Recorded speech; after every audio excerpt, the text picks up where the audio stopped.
Welcome to Season 4 of Public Health on Call, a podcast from the Johns Hopkins Bloomberg School of Public Health. I'm Josh Sharfstein, Vice Dean for Public Health Practice and Community Engagement and a former Commissioner of Health in Baltimore City. Our goal is to bring scientific evidence and experience to current topics in public health through engaging interviews with scientists, community leaders, policy experts, public health officials, clinicians, and more.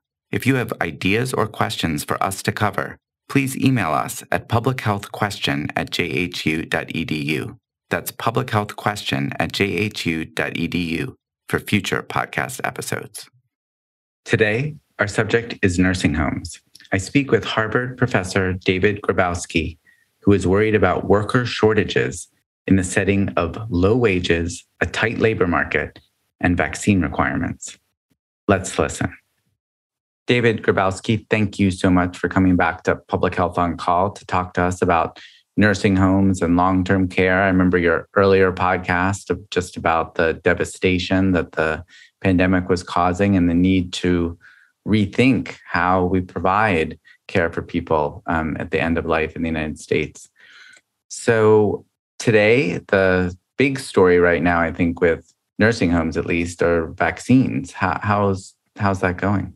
Well, first, Josh, thanks for having me back. And yes, vaccines are certainly the issue of the day. I think nursing homes are doing, I would give them a sort of an average grade in terms of vaccines. It's worth saying that some nursing homes are doing quite well. Others are doing, unfortunately, quite poorly. So just to give you kind of the national numbers, in terms of residents, things actually look fairly good. Not perfect. We're not at 100%, but roughly 84% of residents in the U.S. In nursing homes are currently vaccinated.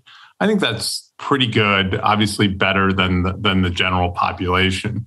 Where nursing homes are still struggling a bit are with staff vaccinations.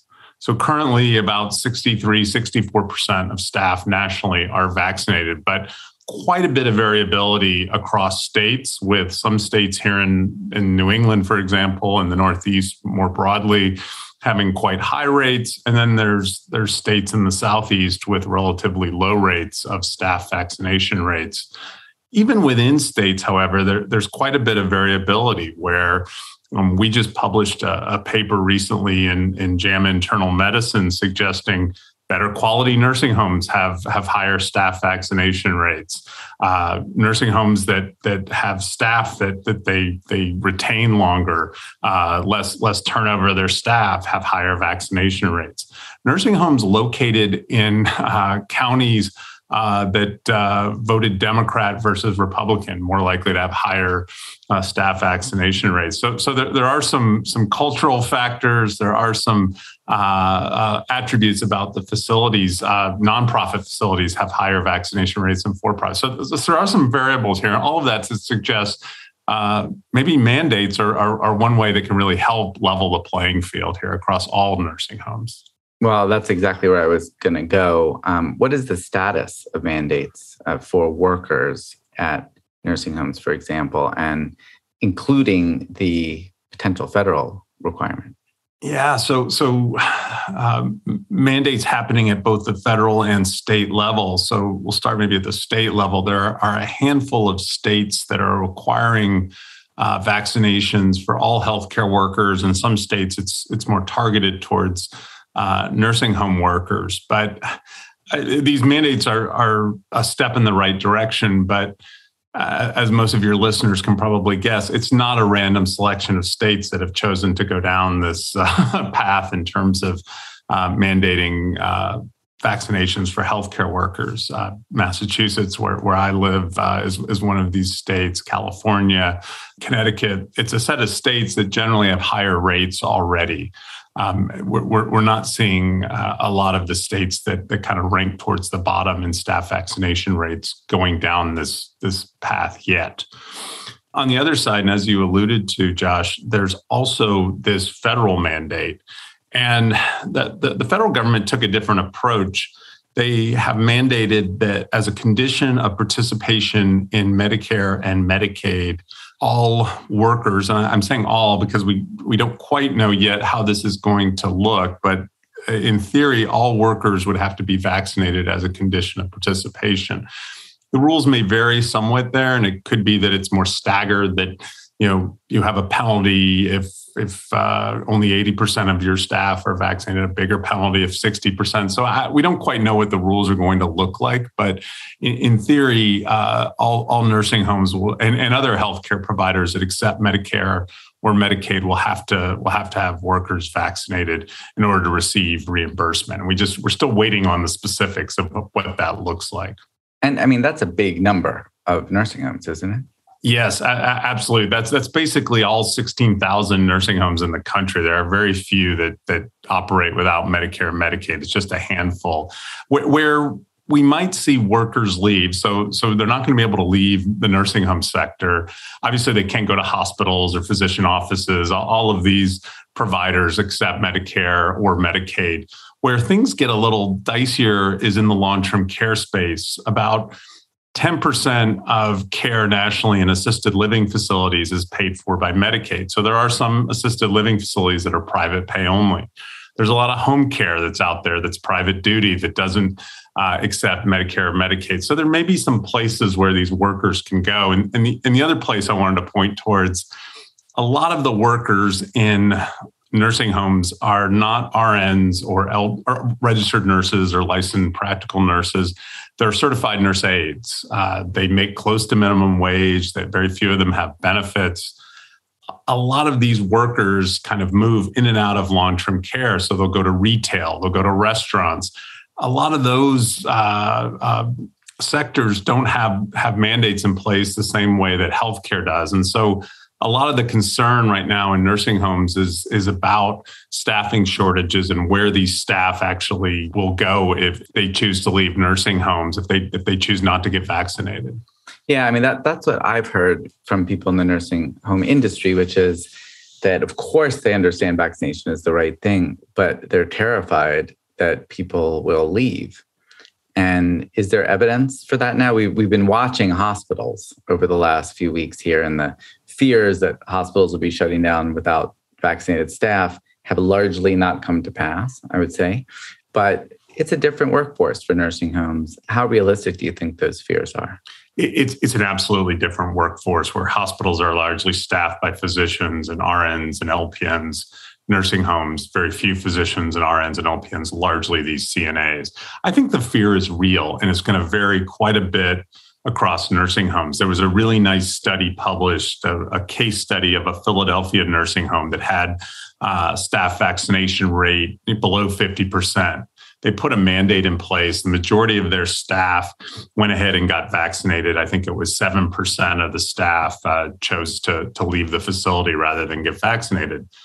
On the surface, 93% sounds great. That sounds like a super number. But when you think about that number nationally, the Bureau of Labor Statistics recently estimated we're already down 380,000 workers in nursing homes since the start of the pandemic. So the idea that we can sort of simply afford another new exit of workers, I think that's really worrisome for a lot of us that work in this area.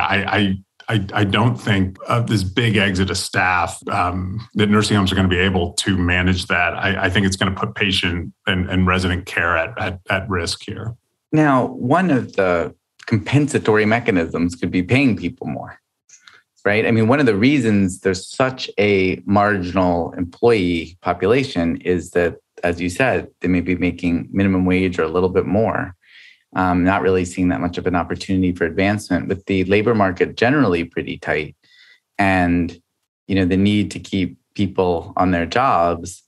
Are we seeing upward, wages finally for some of these people who are doing some of the most backbreaking work in healthcare? Frankly, unfortunately, not. We saw a little bit of sort of hero or hazard pay during the pandemic, and a number of states and companies, for that matter, did put more dollars into wages.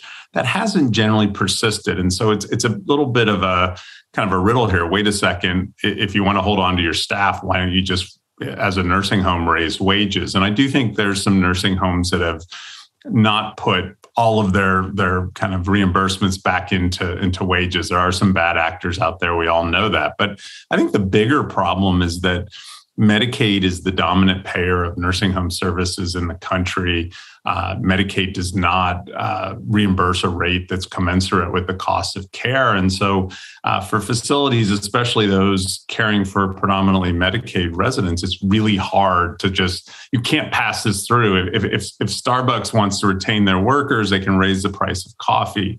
Nursing homes can't raise the price for Medicaid. That's set administratively. And so it's been a big challenge for nursing homes that, yes, they know they need to pay their staff better, how we can get Medicaid to put more in there. And then when Medicaid does that, Josh, I'm a big believer we need to have the oversight to make certain that all of those nursing homes put those dollars into resident care, that they pay their staff better. What are the prospects for that kind of reform? And this gets to maybe what we talked about a little bit in our first podcast with you, which was about, do we really want to have a system of long-term care that poses this incredible risk of infectious disease spread? Now we're talking about, do we want to have a system of long-term care that relies on a labor force that isn't treated that well and frankly may not be a reliable labor force, for the future? Because it's underpaid in part, what's the prospect of real change? So there's a lot of interest, and there's even a bill right now in front of Congress to put more dollars into wages. People ask me a lot, like if you were advising President Biden, or somebody made you the nursing home czar, what would be your first order of business? This would be it. On day one, let's put more dollars into staff. I think that would pay off on so many margins in terms of quality of care, quality of life, job retention, lowering turnover for these staff. So I think this is a critically important area. I think there's interest right now in addressing this, but there's a lot of competing interests. We know we also need to invest in home and community-based care outside of the nursing home.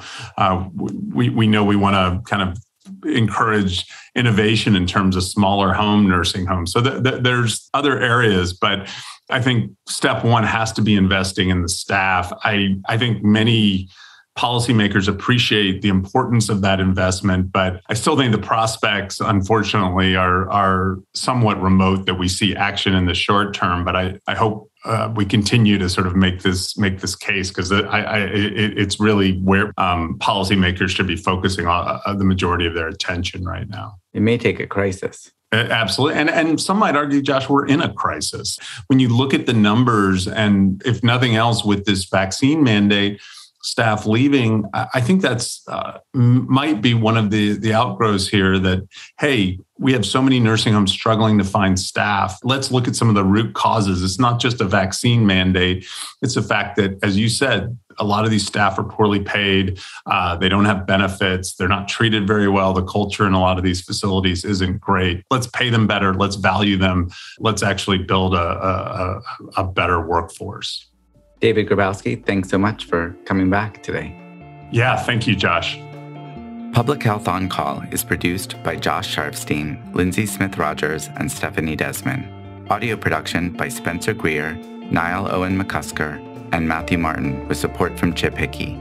Distribution by Nick Moran. Production support from Catherine Ricardo. Social media support from Grace Holes Fernandez and Caroline Wong. Thank you for listening.